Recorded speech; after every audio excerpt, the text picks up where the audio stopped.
अरे भाई एकदम हमरा के उबिया देले अरे बाप पाला में जितना हमरा के घर से भागी जैसे ए बाबू अरे तो हम का करतन तारा के का करतनी हमार अरे करब कुछ तबे होई रोरा बिस्तरवा पर का करतनी ई बुझाता रोरा दारू और पी के चल आवतनी अब मैं गंगा बहवा देतनी हमरा फिजत का चारत कितना मुश्किल होता टे रात भर बैठ के काटतनी सुना दारू हम न पियतनी तारा का होता अब बिस्तरवा पर जब करतनी रोरा हां मैं छिलबिल कर देतनी छिलबिल का देतनी को जान के करतनी सूतल मुंहल एक समान सुतला के बाद अंगी लग जाता तो हमरा कुछ नहीं के बुझा तो रौरा ना सुतल मुअल एक समान होला हाँ। हमार सुतल मुअल एक समान नहीं खे रोरा सुसु करके रख देतनी ऊपर रोरा बुझाता टे रात भर बैठ के हम काटतनी मैं है कुल पाला हो जाता टे हमार तो अलग बिछौना काहे ने तू कर ले ए सुना ना देखा सपना में हम देखी ले नु सपना में हम देखनी नु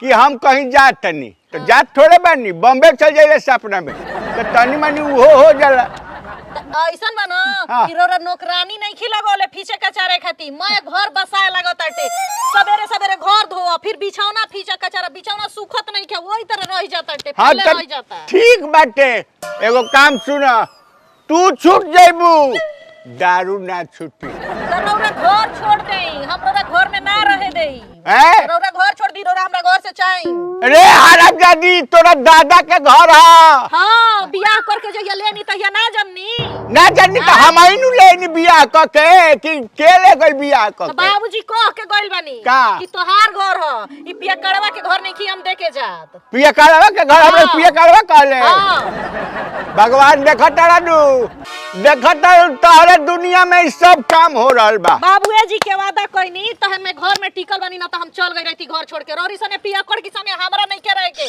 हमरा तहरा से अब कोनो संबंध नहीं खे हां तो रोरा जाई तो तारा से कोनो संबंध नहीं खे आज के आज फैसला हो जाई हम जातनी जातनी हम रोगा चुनौती छूट गइल बा ना तो घर में मत रही हम चुनौती लेके दे दे घर में मत जाई मैं हम घर में बेटा करो हां तो ठीक बा जा खाली बाबूजी के वादा कइल हम निभावतनी है घर में हम जाना तू अपना दादा के निभाव जा दू पैक जब जाई नु बंटी बबली हां ए है घरवा राजमहल हो जाए आई रोवे के हम आवे देई जाना मत आवे दिया जैसे है नहीं ढुके ना ए छोड़ा ना होने भगवान हम तपस्या में बैठ गइल बानी रुआ पूछी कि काहे बैठल बानी रुआ तो सब देख रहल बानी रुआ है धरती पर बानी हम आजीज हो गइल बानी ए हरामजादी से रुआ आई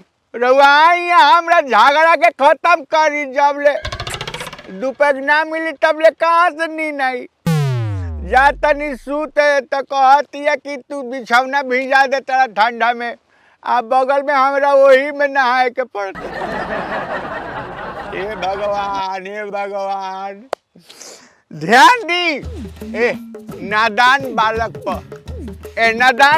पर ध्यान दी प्रभु सो साबू सा सारे गामा पधा निशा सोम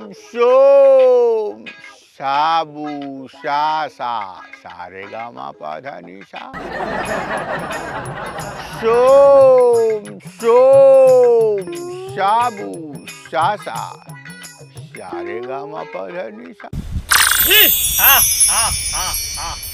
आंखें खोलो बस मैं तुम्हारी तपस्या से प्रसन्न हुआ है प्रभु इतना जल्दी अरे हे भगवान लेकिन वो लौकत तो नहीं की मैं तुम्हारे पीछे हूँ पीछे अरे कहाँ पीछे अरे बाप रे बाप जय भगवान मैं असुर राज लावना प्रभु असुर राजा रे हम तो भगवान के पूजा करते रही है प्रभु मूर्ख बालक जिस मंत्र का तुम उच्चारण कर रहे थे उससे सिर्फ असुरी आते हैं गलत मंत्र था कहूँ अरे बाप क्या करी मैं तुम्हारी भगवान। तपस्या से प्रसन्न हूँ।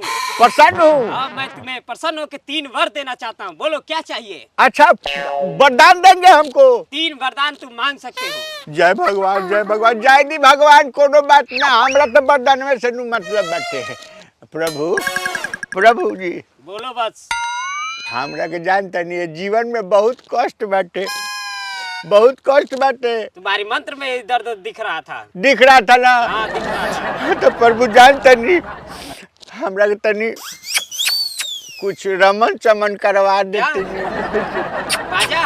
नहीं नहीं पिपीरी नहीं प्रभु। तब क्या? बोलो। असुरराज मुझे थोड़ा सा माल तनी उपलब्ध करवा देते। माल? हाँ गर्लफ्रेंड? तोरा बहुत कर यही से भगवान के बोलावत रही है, सब देखत है ऊपर से बुझता है। लौड़ा सुर की अवेलना जी। अभद्र नहीं अभद्र नहीं, सुनिए ना प्रभु। हाँ बोलो। तनी कुछ मदिरा, कुछ मदिरा पान, कुछ मदिरा तनी मंगवा देते ना, इधर में बंद हो गया है, बुढ़िया बहुत कड़ाई की है, नहीं मिल रहा है।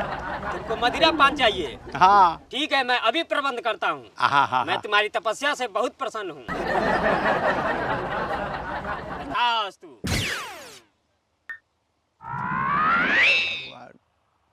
प्रभु अरे जा जाई कहाँ? अरे भगवान, हे भगवान, अरे बाप रे बाप, एका पर एक। अरे कहाँ गई नी प्रभु, रहुओ एक पैक मारी ना। अरे कहाँ गई? ये बहुत तगड़ा लगता है। ये कौन है? बताओ चला, हम देसी मैंने मारत आज ले बर्बाद हो गई हमारा तरी है। ये नु फेल भइल बा कि हमार बुढ़िया भगवले बिया, सिस्टम फेल है। अब जाके ये भेटाइल बा। बाप रे बाप, अंग्रेजी आई, अंग्रेजी आ।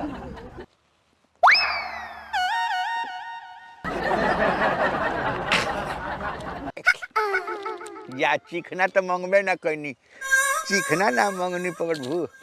प्रभु तो चलियो गई, चिखना काहे ना मंगनी, बहुत काढ़ा भाई। जाए ना काढ़ा बता का।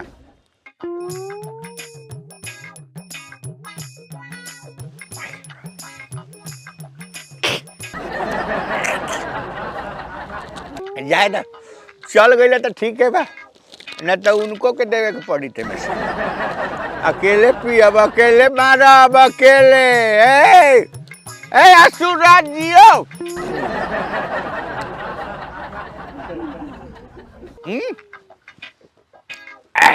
अब तनी हेमे से मार ले। वाह, आओ ना, बोला बूढ़ी बूढ़े आराम जादी रोक। तनी पियरका में से मारी का ही बुझाता कि संतारा वाला आकार है। ए तोरा भूत के बहुत टाइट सील बा। बाप रे। अरे माई, नहीं नहीं तो संतारा अभी खाली पेट बनी, अभी ना खाली पेट में संतारा ना। हाई कौन है? हे भगवान, हे भगवान। ओ जे जवार में ही ना मरले हो कोई, ये जवार में मिलबे ना करे। ये सारा अंग्रेजी है, ये 4 प्रकार के अंग्रेजी किन जना मरले हो ये है?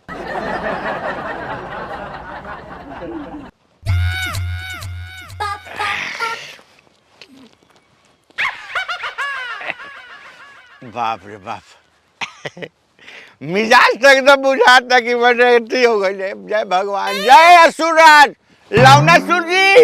लवनासुर जी एहसान रहो, जिंदगी भर हम ना भूलाए, जिंदगी भर ना।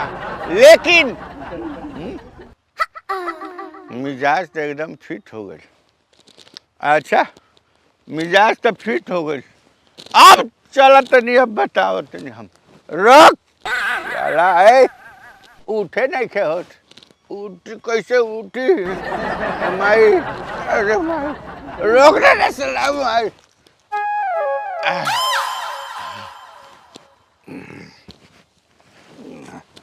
मनता तो सीख गई बानी, जब मन करी नू तबे अब हमरा केहू से पूछे के नहीं के सोम सोम साबू सासा तुरंत चालू अनु ओकरा बाद रोकलो हमारा हो गई देख हफ्ता के कोटा भगवान ये भगवान चलो भगवान अरे भगवान चलो भगवान ए तोरा बाप के रोकला से रोकाई रे आई अंग्रेजी लेके आओ तेरी तार जानू उहे पोशाक में फिर से तू मिले आइया है साला महुआ पियते पियते हमार करम खराब हो गया। अरे भाई जानू केने हम जात नहीं हम घर ही जात नहीं कि केने जाते नहीं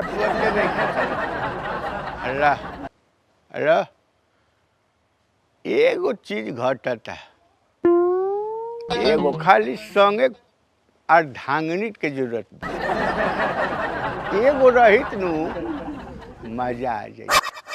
ई हरब जाती हमरा के बहुत परेशान कर दिले बिया इनका मुंह ना देखब बोलाई का हूँ कवि जीवा के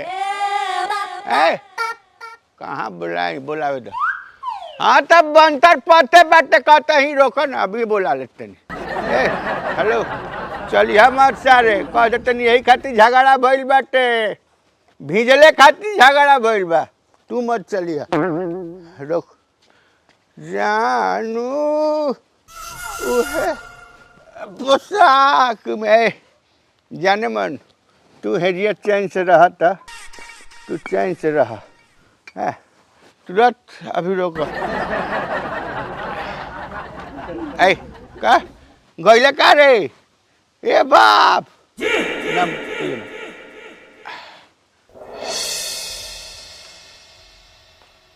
सोम सोम साबू सासा सारेगामा पधा निशा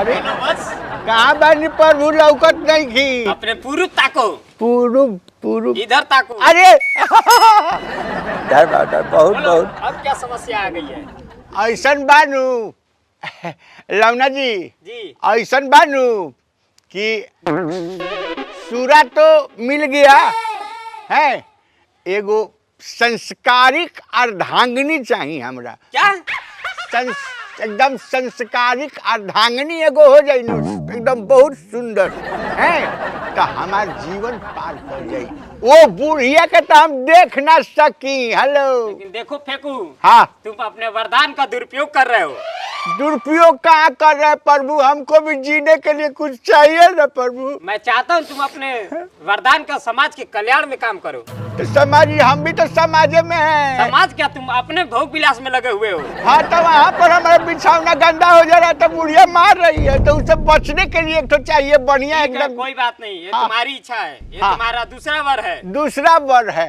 ठीक है हाँ प्रभु भगवान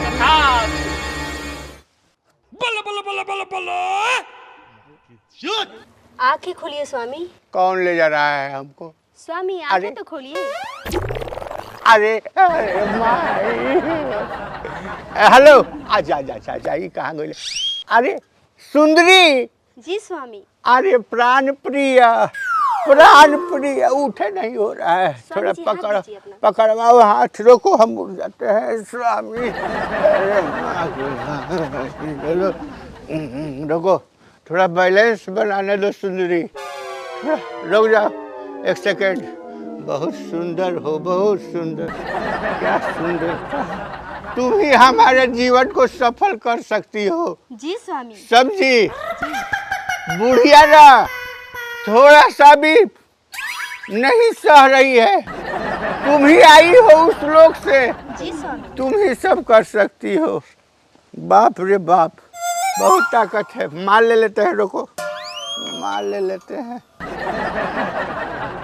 चलो चलो लेकिन अब कहाँ चलोगी घर चलेंगे स्वामी। घर चलेंगे। तुम्हारा घर है आपके घर स्वामी। मेरे घर चलोगी? जी स्वामी। चलो ना, चलो। क्यों बोल दी? चल चल। हेलो सुंदरी, चलो चलो सुंदरी। हेलो सुंदरी। जी स्वामी। सुंदरी, यही मेरा शीश महल है? और तुमको हैं? जी स्वामी। एक कट्ठा बेचेंगे ना तो तुमको ले चलेंगे मून पर। कौन एगो मून होता है? मून? हाँ? हमारे असुर लोक में तो कोई मून नहीं होता स्वामी। नहीं होता है? नहीं स्वामी। कौन है वो? लिली मून की, हाली मून की, कौन होता है ना? मुझे तो नहीं मालूम स्वामी। तुम्हारे में नहीं होता है? नहीं स्वामी। हाँ तो कोनो मून पर चलेंगे, ठीक ना? ठीक स्वामी। चलो चलो, यही मेरा शीश महल है, चलो। हाँ स्वामी संभल के। चलो। स्वामी आए। ये कौन है? ये माँ, ये मेरी नौकरानी है। चलो चलो सुंदरी, जी शीश महल में इंटर करो, चलो। हेलो। कहाँ एने कहाँ? ऐ खबरदार। हाय क्या? है? हाय क्या? हाँ। ये मेरी अर्धांगिनी है, सुंदरी। अर्धांगिनी? हाँ, अर्धांगिनी है मेरी सुंदरी। चलो इन करो, इन करो। आदमी नहीं देखी हो? चपाट नहीं रही हो? हाँ। दिमाग खराब हो गइल बा। तो हम के हई? हम के हई? तुम कौन हो? हम तुमको नहीं चपान रहे हैं। नहीं चपन रहे? नहीं। हाय हाथ कहाँ धइले बाड़ा? हाथ हमारा अर्धांगिनी है। छोड़ा, अर्धांगिनी है? अरे रारी कहाँ से आइले रे? स्वामी रानी क्या होता है? ये मूस का पत्थर होता है, मूस का पत्थर। तू हमरा आदमी के संगे का करत रे? हमरा मर्द के संगे तू का करत रे? अरे वाह, दुष्ट बालिका, ये मेरे स्वामी हैं। दुष्ट स्वामी है। दुष्ट बोल कौन है रे? करू तेरे के हम बताएं। अरे तुम मार के तार मुंह फोड़ दे भाई। झाड़ू झाड़ू मारो के तार सो जो जीबी। ऐसे मत करो। किसी अतिथि भाई कहा रे? ये किसी का अतिथि का अपमान है, किसी अतिथि का अपमान है। तारे के तो इतना सिखावे के पड़ी ना कि तू होश में आ जीबा। आ तू तोरा ई ना बुझाइल कि तू बियाह कइले ह ए पियक्कड़ से? स्वामी क्या क्या बोल रहे हैं? अरे ये पागल है। चलो ना, इससे में एंट्री करो ना। हाँ, एंट्री पागल है। करावत नहीं तरह के एंट्री करो। तू ना मनबा? ना मनबा? करबा एंट्री? अरे बताई एंट्री। आ पियक्कड़ से तू बियाह कइले ह? तोरा बुझाता कि कौन कितना बड़ पियक्कड़ ह? हां तारा ई ना बुझाइल ह? आ एगो मेहरारू समराते नहीं के, दूसर तू बियाह करके लेके चली आवत हमरा भाई के। अब हम फोन करे नहीं अपना अपना भाई के, बाप के, सब के बुलावत नहीं। आ तारा के जेल भेजो। हम जेल में जान। सुना जेलिया में जान तेरा का होला? ले जाके खूब लाकर मुकर कचर यहां सन। आ वो जे काम करव यहां सन हेंगा पी पी के जो मोटी छीली बीली करत रह। वो तार सगरी पिया करई का। अरे जब तुम थोड़ा सा समझ हो जाइबा तुम पलंग पर वो पेशाब बर्दाश्त नहीं कर रही हो, क्या अर्धांगिनी हो? बनाइला बड़ा है कुछ बियाह तक करावत नहीं। अरे मां, हाय का लेके आइल बड़ा। हाय हाय सब करावत।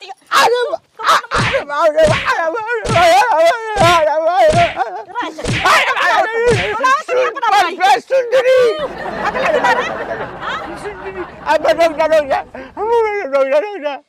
पुलिस मत बुलावा भाई। के भगावा के के है? हमारा अर्धांगिनी है। तो हम का है? अर्धांगिनी है। छोड़ बुलाओ तनी हम अपना भाई के। तू हमरा के नौटंकी क के धइले बाड़ा। फिर तू अभी धरत रह। ना फेंकला तू। अरे रोको। यही के चक्कर में तू घर बर्बाद करत रह। अरे बाप ही कहाँ से साला रोग दे देना से। लौनवा के ले गए बाबू। लावा ना रोग सुना चुप रह जाना तो तारो के उड़ा दी बस। जाओ ना हमरा भोजन लाग बारू तो ना रहू। सोम साबू सासा सारेगामा पधनिसा।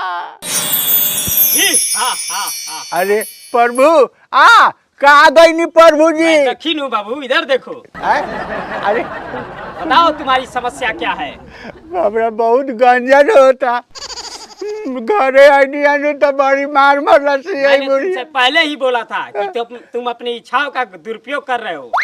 अरे हम तो उपयोग कर रहे हैं, लेकिन अब क्या कहें। ठीक है, तुम अपनी आखिरी और अंतिम इच्छा बताओ। अंतिम इच्छा हमारी है, बाकी हम जैसे पहले रहनी है वैसा ही हमरा के कर दी है, जान बाचो। अरे बाप रे बाप, सोच लो आखिरी बार।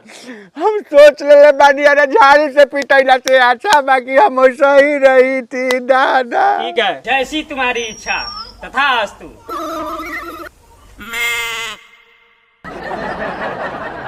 अरे अरे चल गए लोग, हे भगवान हे भगवान। तो अब झाड़ुआ काहे के ले बड़ी, अब फेंका ना करा के, अब का अब तो चल गए लोग, अब तो जख्मी दिल से बगावत अच्छा नहीं के पगला। चलो अबैले तब घरे से भगौला रहनी हां, अब तरह के घरवा में तार जख्मी दिल बतावा तनी कि के तरह होला। अब चैन से मारू नू। अरे चैन से हम बानी के, अब तारा के चैन से कितना रहे तनी। चला उठा जा तरह के सिखावा तनी कितना तरह के जख्मी। यो ले गइल जा रे सारे। अरे ये कहे के लावना सुरे ले गइल, चिढ़ा गइल हाथ में मेनू। आई ना एक बोतल छोड़ ना देले में, ऐ ले गइल, ऐ जा चिढ़ा गइल तू, भाग साला चिढ़ा गइल। अब काहे ले बाबू, ई केकरा से बतियावत रहला अबे तू? ई केकरा से कह तरह की ले गइला, केकरा से बतियावत रहला? हम अपना आका से बतियावत रहनी। आका से आई कुल का कुल करा तरह तू ओम दुका दुका कुल लागत रह पढ़े। तारा बस के नहीं खे, तारा बस के नहीं के। उ का रहल ह आई कुल कहां गायब हो गेल से, त उड़त रहल ह। ए लोग के ना हो लोग, ए लोग के ना हई सब ऊपर से आ रहल बा, ऊपर से आ रहल बा। हमार जादू टोना करत रह, हमार कनेक्शन ऊपर से हो गइल।